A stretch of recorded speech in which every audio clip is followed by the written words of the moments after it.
instant, the tsunami of 26 December 2004 left layer of salt over a huge number of fields in Tamil Nadu. This salt had made the field useless for farming for several months. तो जैसे कि एक example है, tsunami आई थी 26 दिसंबर 2004 में तमिलनाडु में, और उस सुनामी की वजह से, क्योंकि सुनामी किस में आती है, ओशियंस में आती है, तो वहाँ पर सॉल्ट था, तो बहुत सारा सॉल्ट जो है किनारे आ गया था, वहाँ के फील्ड्स में बहुत सारा सॉल्ट इकट्ठा हो गया था. Farmers in Andhra Pradesh have been sent to jail for not being able to pay back their loans. They had suffered a big loss in farming. और जो आंध्र प्रदेश के फार्मर थे उन्हें जेल तक भेज दिया गया था, क्योंकि वो जो है लोन पे नहीं कर पाए थे. जो भी उन्होंने अपना फार्मिंग के लिए लोन लिया था वो लोन तक वो चुका नहीं पाए थे, उसकी वजह से उन्हें जेल जाना पड़ा था. क्यों? क्योंकि फार्मिंग में उन्हें लॉस हो गया था. The huge debt they had taken drove a number of farmers to suicide. The government made efforts to help by employing people on a food for work program by which they would dig canal, make reservoir and plant trees. It also promised the farmer help in getting their debt repaid.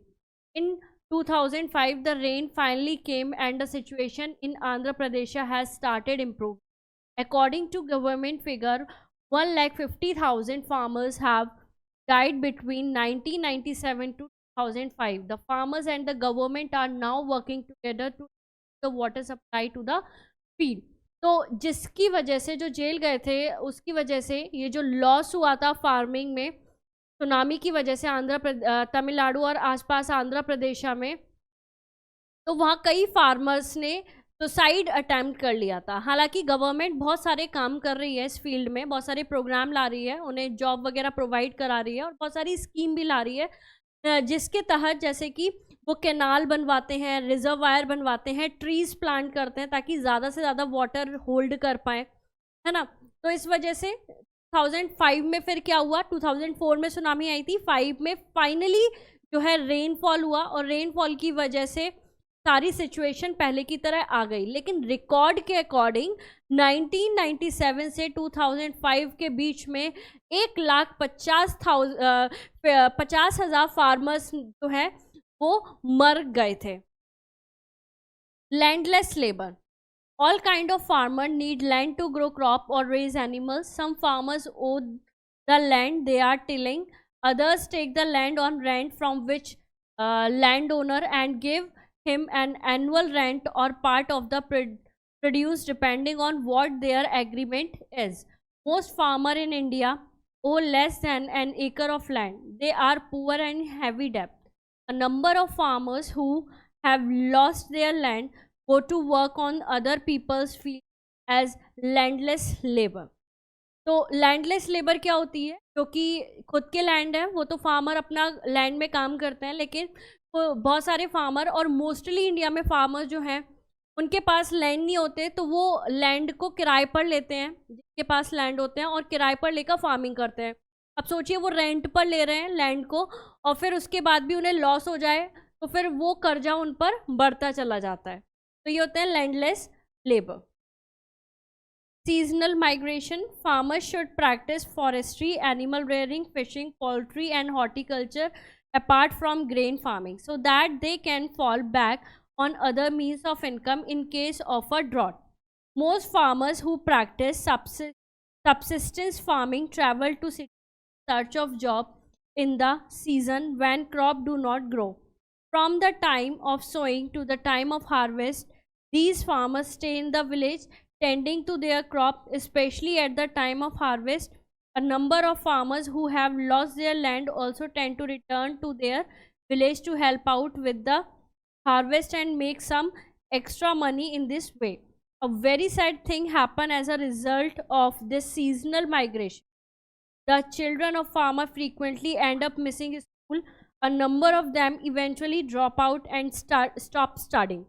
तो seasonal migration क्या होता है? Seasonal migration का मतलब है कि जो छोटे फार्मर्स होते हैं वो क्या करते हैं कि जब खेती का टाइम आता है तो वो अपना विलेज में, जब हार्वेस्ट का टाइम आता है, बोना है, काटना है फसल को, तो वो विलेज में स्टे करते हैं और फिर काम करने के लिए शहर में आ जाते हैं, जॉब ढूंढने के लिए शहर में आ जाते हैं, वहाँ जाके काम करते हैं.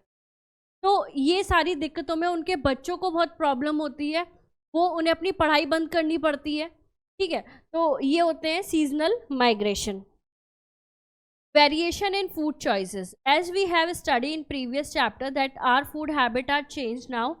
Changing food habit is not good for health.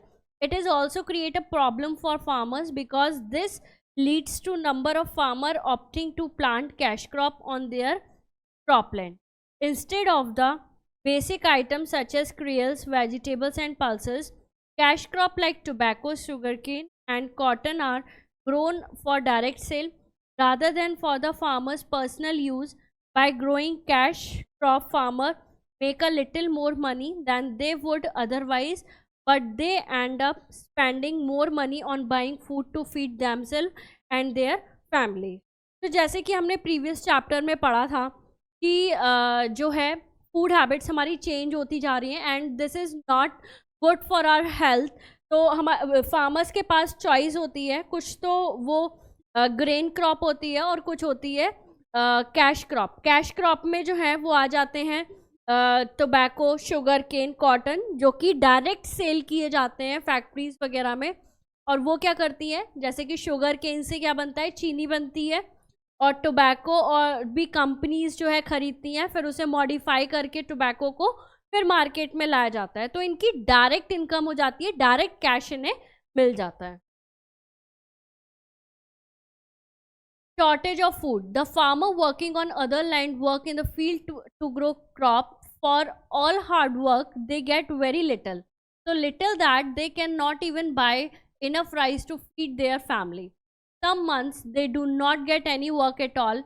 Then they have to eat leaves and roots from the jungle. Their children remain hungry and sick. Sometimes they die of hunger. Most rice grows in Kalahandi district. Rice is even sent to other state from here. Many times the rice that keeps lying in the godown gets spoiled. जो farmer work करते हैं दूसरे land में, अपना field में जो crop उगाते हैं, वो सभी बहुत हार्ड वर्क करते हैं, लेकिन उन्हें अपनी मेहनत से बहुत कम जो है फल मिलता है, बहुत कम रुपए उन्हें अर्निंग होती है। तो इसकी वजह से वो अपनी फैमिली के लिए जो है अनाज नहीं जुटा पाते हैं, अपनी फैमिली का पेट नहीं भर पाते हैं, और इसकी वजह से जो है वो आगे के टाइम में काम नहीं कर पाते, क्योंकि अगर प्रॉपर फूड नहीं मिलेगा तो वो आगे वर्क भी नहीं कर पाएंगे। तो वो क्या करते हैं, लीव्स खाते हैं, रूट्स खाते हैं, उनके बच्चे लीव्स खाते हैं, रूट्स खाते हैं। तो ऐसे ही कालाहांडी डिस्ट्रिक्ट में बहुत सारे जो है ग्रो किया गया था। Most of the rice grow in Kalahandi district, और राइस इवन वहाँ से दूसरे स्टेट में भी गया था। बहुत टाइम ऐसा होता है कि ये लोग जो है हंगर से मर भी जाते हैं, और आश्चर्य की बात यह है कि हमारे जो गोडाउन है उनमें हमारा अनाज सड़ता रहता है और लोग भूखे मरते रहते हैं। Even though our country has the capacity to produce enough food, many cannot afford to buy it because they are poor and unemployed. Even though our country has the capacity to produce enough food, many cannot afford to buy it because they are poor and unemployed. Another major issue is that our population is growing fast and traditional farming method cannot produce enough food for everyone. Natural disasters like floods, earthquakes, drought, and famines add to the problem.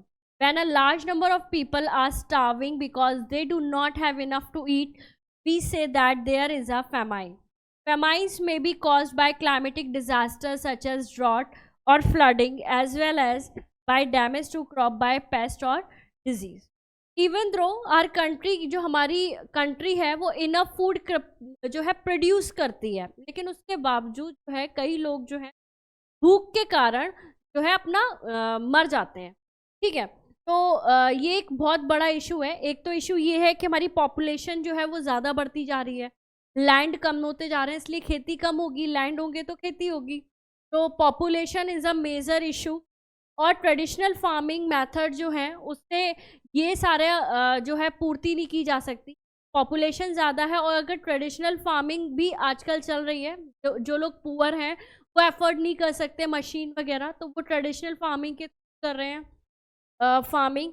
और कुछ natural disaster जैसे कि flood आ गया, earthquake आ गया, सूखा पड़ गया, तो इन सारी प्रॉब्लम की वजह से भी जो है फसल खराब हो जाती है। और फिर जो लोग हैं, जो गरीब लोग हैं, जो खरीद नहीं पाते राशन, क्योंकि महंगा हो जाता है राशन, जब फसल खराब हो जाती है तो राशन महंगा हो जाता है और गरीब लोगों तक वो नहीं पहुंच पाता है। A drought happens when water level in the ground, lake, reservoir and rivers go down as a result of lack of rain. Crop fail and people and animal die of thirst, starvation and malnutrition. Soil dry out and are blown away by wind. Sometimes drought lasts only for a few weeks or a month. At other times they may drag on for years. Flood and earthquake destroy crops and cropland. Human action often has a role to play in the development of natural disaster and famines.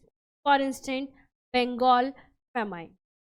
तो ये जो drought आता है, drought किसकी वजह से आता है? जब बारिश कम होती है उसकी वजह से ड्रॉट आता है, या फिर कई सालों तक बारिश नहीं होती है, जो ग्राउंड का वाटर लेवल है वो डाउन हो जाता है और पानी की कमी हो जाती है, इसकी वजह से फसल खराब हो जाती है।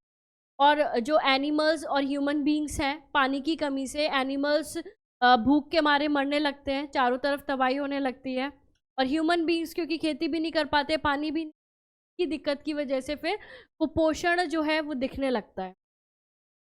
ऐसे ही अलग टाइम पे जैसे फ्लड, अर्थक्वेक है, नेचुरल डिजास्टर है ना, ये भी ह्यूमन एक्शन की वजह से ही आते हैं। नेचुरल डिजास्टर ह्यूमन जहाँ छेड़छाड़ करते हैं, डिफॉरेस्टेशन करते हैं, क्या जो पेट्रोल डीजल वगैरह इनका ज़्यादा यूज़ करते हैं, उसकी वजह से ग्लोबल वार्मिंग हो रही है ना। एसी का ज़्यादा यूज़, मोबाइल का ज़्यादा यूज़, तो ये जितने भी ऑटोमोबाइल्स हैं वहाँ से भी कार्बन डाइऑक्साइड रिलीज होता है, तो ये कहीं ना कहीं कारण होता है ग्लोबल वार्मिंग का।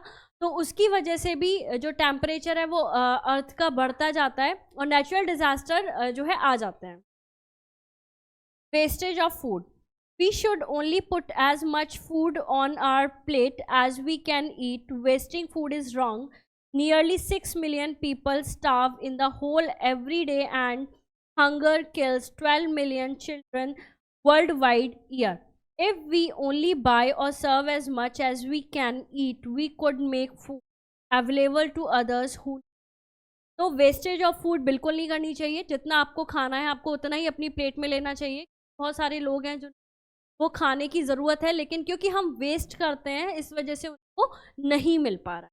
Distribution of food grains among people, the government now has a public system for distributing grain to people in item in the time of drought. तो गवर्नमेंट ने स्टार्ट किया है पब्लिक डिस्ट्रीब्यूशन सिस्टम। इसमें क्या करती हैं, जब भी वो सूखे वगैरह का टाइम पड़ता है, ऐसा कोई विपत्ति आती है, तो वो जो है लोगों को राशन बांटते हैं। Grains are brought from farmer in the open market and stored in a granaries or sold through fair price shop at less than actual price। तो जो भी actual price होता है उससे कम प्राइस में जो है वो बेचते हैं। These grain must be stored well or else rat and other rodent may get into the sack. They must kept dry as moisture can lead to the growth of fungus in the store। जब ये store किया जाता है तो इन चीज़ों का ख्याल रखा जाता है कि वहाँ पर रैट, स्नेक, ये सारी चीज़ें ना हो, क्योंकि वो सब खराब कर देंगे। या फिर मॉइस्चर भी नहीं होना चाहिए, अदरवाइज जो फंगस है वो ग्रो हो जाएगी उनमें, तो भी जो अनाज है वो खराब हो जाएगा। Earlier all house hold were covered in the public distribution ration card system. तो स्टार्टिंग में तो जितने भी घर थे सभी को ये कार्ड दिया गया था, राशन कार्ड, जिसके थ्रू पब्लिकली जो है राशन डिस्ट्रीब्यूट किया जाता था। लेकिन अब now only poor families are covered. जो पुअर फैमिलीज हैं केवल उन्हें ये कार्ड दिया जाता है। Children are given mid day meal at the government school. और जो बच्चे हैं, गांव के बच्चे होते हैं, प्राइमरी स्कूल में पढ़ते हैं, उनके लिए एक सिस्टम है मिड डे मील का, तो उन्हें स्कूल में ही खाना दिया जाता है, एक बैलेंस डाइट दी जाती है। Children below the age of 5 are given supplementary primary. जो प्री प्राइमरी स्कूल होते हैं उन्हें सप्लीमेंट्री न्यूट्रिशन भी प्रोवाइड कराती है हमारी गवर्नमेंट। तो ऐसा नहीं है, गवर्नमेंट प्रयास तो काफ़ी करती है लेकिन लोगों तक वो नहीं पहुंच पाते हैं, या फिर लोग इतने जागरूक नहीं है कि वो अपने हक को ले सकें, है ना। चलिए बच्चों, आई होप आपको ये चैप्टर समझ में आया होगा। मिलते हैं नेक्स्ट चैप्टर में। Thank you so much.